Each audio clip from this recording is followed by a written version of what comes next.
Nuo? Dabar va, žiūrėk. Nuo 4,20. 4,20. Va, kompainų va ratai 4,20. Ir niekaip nepraeina. Niekaip.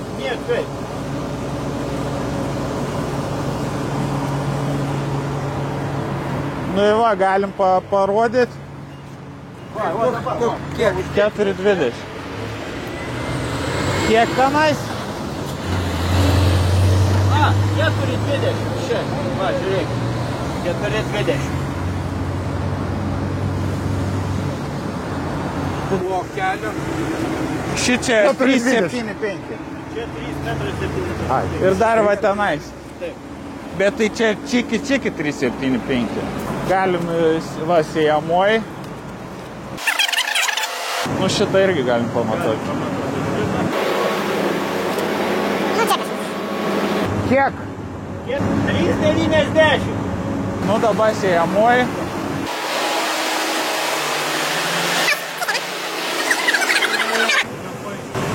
Kiek, Martynai? Tenais klausti. 4,25 ratai. O, tas 4,25 m. Taip. Nu va, kelio ženklus jau nunes. 4,25. O tiesėlės palaudykas. 4,25, ne? 4,30 m. Viskas. Akivaizdžiau nereikia. Ir kelio ženklai, aš nežinau kokiam, nu turbūt tokiam aukštui vis tiek bus, tai tikrai. Jei ne salelė, tai kelio ženklai. Buvom rašę nuo ūkininkų sąjungos Nuo Kelmės. Nuo Kelmės rajono ūkininkų sąjungos raštus. Sakėm, kad bus blogai. Kada čia viskas vyko? Tai 22 metų gruodžio 5 dieną buvo išsiųsta kelių direkcijai raštai, kad bus blogai. Rezultatas tas, kad darbai daromi. Kuo kelių direkcija motyvavo? Tokie standartai pas juos ir viskas.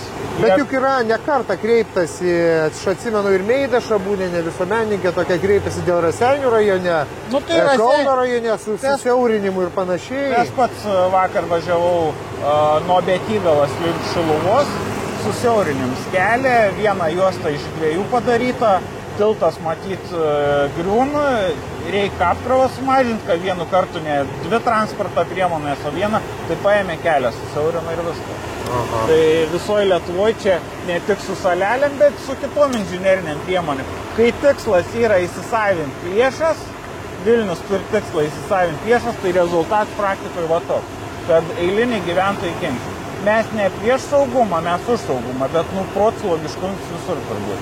Tai dabar, kai bus įrengtos šitos salelės, per kur važiuos ūkininkai? Nėra kur. Nu kaip nėra kur? Vis tiek Nu yra. nėra, upė yra. Nu tai kokį, nu 30 kokį kilometrų spindulį darys. Tai čia panašiai kaip ties Ariogalą uždarė tiltą per Dubysą ir ūkininkai apie 60 km turi lankstą daryti iki laukų, taip? Labai gamtą mes tausojam, taip darydami.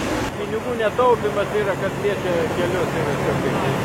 O traktoriaus kokie išmatavimai? Traktorius gali pravažiuoti? Traktorius, jeigu neplatino ratus. Jeigu ne su dubliais, tai pravažiuos. Taip. Jeigu su dubliais Su dubliais nepravažiuos. Su kelių direkcija. Ką pavyko pasikalbėti, ar tiesiog jie pažadėjo, Ne, kad tai mes atvyks? raštais pasisintinėjom, aš bandžiau skambinti susisiekimo ministeriją, ten tie bendrieji numeriai duoti, tai ten yra beprasmis reikals pasišnekėti, skambinau ministrą numerį, radau, skambinau, nekėlė man susisiekimo ministras, nu nežinau, jie problemas nerašo, jie sako vėl raštą rašyti, bet mes su raštu rašę esam, tai kas iš to? Tai... Nu, artėja Seimo rinkimai, galbūt prieš Seimo rinkimus jie galėjo kažkaip atkreipti Man tie dėmesį. Seimo rinkimai, jie buvę, nebuvę. Čia yra praktinė užduotis, kurią reikia spręsti. Tai taip, negalima. Latvijoje, aš kiek girdėjau, jie tiesiog paėm ant asfalto ir nupeš linijas. Nupeš tą dirbtinę salelę. Bet pinigai turbūt ne tie, o salelę įrengti, spjauti, pabetonuoti jau kiti. Cirkuliacija pinigų didesnė. Gerai, ką darysite toliau? Ką darysim toliau? Nežinau. Važiuoja ūkininkas, žiūrėkit, su traktorium. Pažiūrėk, pravažiuos jisai ar ne? Ai, tai čia su priekaba jie siauresni. Nežinau, dabar susirinksim savo ūkininkai, vėl spręsim, ką toliau daryti. Tai gal vėl streikų reikia? Aš žinau, čia griauti reikia. Čia nestreikų, čia jau griauti. Pasiimti lomą griauti ir iš naujo asfaltuoti. Bet čia 5 vietose, taip suprantu. Per visą Kelmę 5 vietos yra sumastytos. Ką žinau, mes rašėm iš savo pusės, pateikėm visus argumentus, Vilniui kažkaip kitaip pasirodė.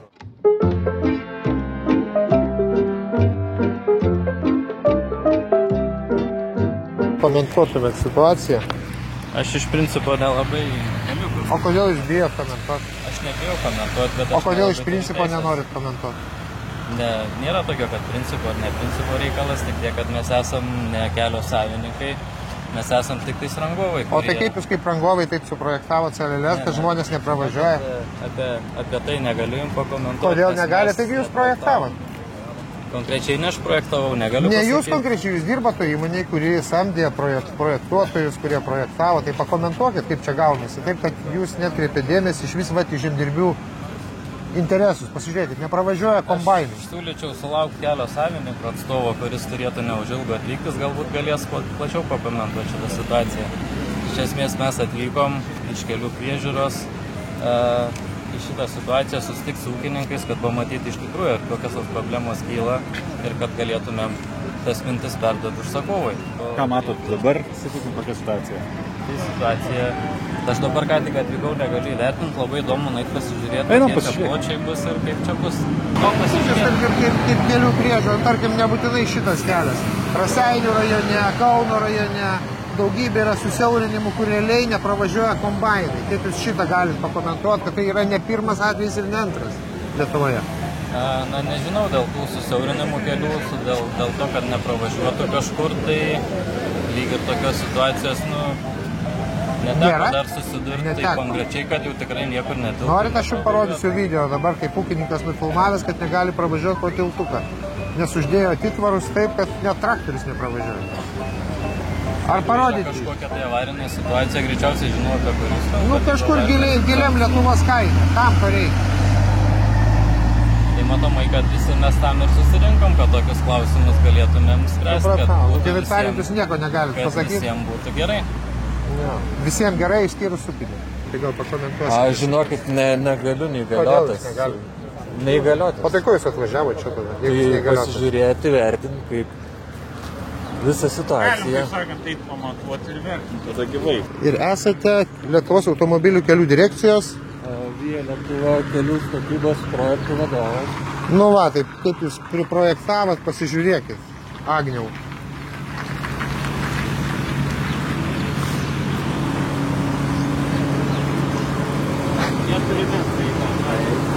Virš 4, 40, nes kitaip jau. Gerai, matėmės. Taip, neišeis vaikau. Dabar tenais einam pamatuojam.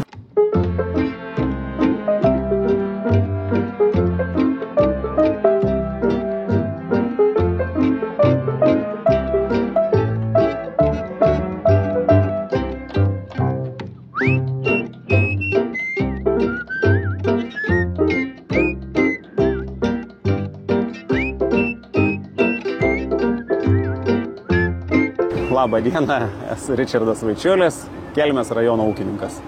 Kaip vertinate šitą situaciją, gerbiamas Ričardai?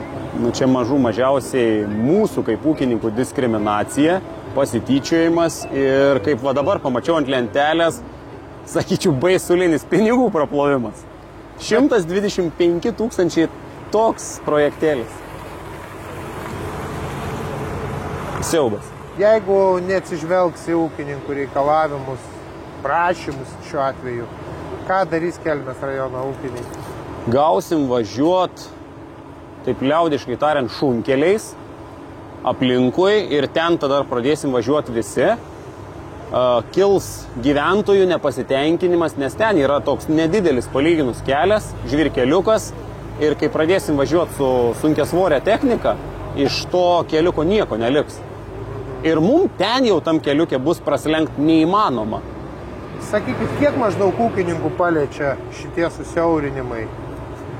Taip dabar taip grubiai, aš daug nepažįstu, dar ūkininką esu matęs su 4 metrų siejamosiam nepakabinamom, bet važiuoja prikabinamom. Tai jam dar baisiau šita yra salelė, vadinkim, negu kad, va, kaip čia va matom, su pakabinama siejamąja. Nu tai sakyčiau 10, 20, 30 gal ūkininkų. Kokią maždaug dydžio reikia lankstą daryti, dabar reikės daryti, kad pasiekti savo laukus, nes reikėsgi ne tik sėti, reikės tręšti, reikės imti derlių. Tai papildomai gausis mum kokie 5, gal 6 kilometrai. Į vieną galą. Į vieną galą. Bet pagrindinis dalykas laiko atžvilgis bus.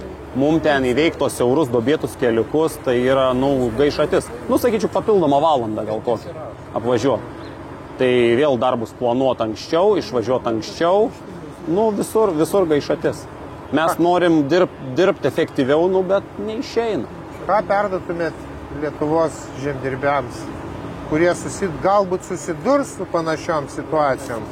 Tai va, čia pagrindinis dalykas, dažnai visi net nežinom, kas vyksta, nematom ir kaip va ir šitas atvejis, pamatėm viską realiai ir tik tada supranti, kad tu esi įvarytas į kampą. Ir, nėra realiai jokios išeities. O visiems ūkininkam linkiu domėtis, klaust, žiūrėt, kas vyksta su jų miesteliais, miestais ar kaimais. Negalim užmigti.